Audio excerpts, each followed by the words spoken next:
नमस्कार. मी कोपरगावचा रहिवासी आहे. मला माझ्या पत्नीला एक वर्षापूर्वी हाताला मुंग्या येत होत्या आणि त्याच्यानंतर बोटांचा रक्तप्रवाहच बंद झाला. त्यानंतर मी इथल्या डॉक्टरांना, नाशिकच्या, मुंबईच्या डॉक्टरांना खूप दाखवलं आणि काही दिवसांनी बोटं काळे निळे पडले.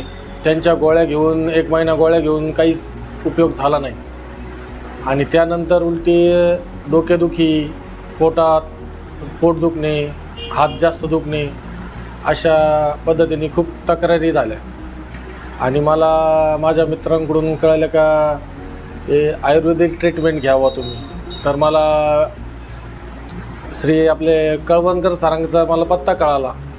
तर मी त्यांच्याकडं चेकिंग केली एकदा. तर त्यांनी पहिले सुरुवातीला 7-8 दिवसाच्या गोळ्या दिल्या. त्याच्यात आम्हाला कमीत कमी 50% फरक पडला. लगेच 4-5 दिवसातच फरक जाणवला. 4-5 दिवसात फरक जाणवला आणि त्यानंतर आम्हाला त्यांनी परत 15 दिवसाच्या गोळ्या दिल्या. त्यानंतर थोडे बोट हालचाल होऊ लागली आणि काळे निळेपणा थोडा कमी झाला आणि त्याच्यानंतर परत पुढच्या दिवसांनी तर पूर्ण बरंच झालं, पूर्ण क्लिअर झालं.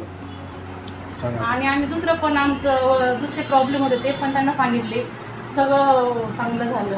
आता त्या त्रास पूर्ण होऊन आपलं साधारण वर्ष झालं ना. हो. त्या वर्षभरात त्याच्यासाठी आपले काय औषध चालू नाही तर वर्षभरापासून आता परत काही त्रास झाला त्याचा? नाही त्याचा परत काहीच कधीच त्रास भावला नाही. गेलं ते गेलं. हो. त्यात काही पंचकर्म केले आपण? हो, पंचकर्म केला. पंचकर्म केले, आता झाले ते पण आता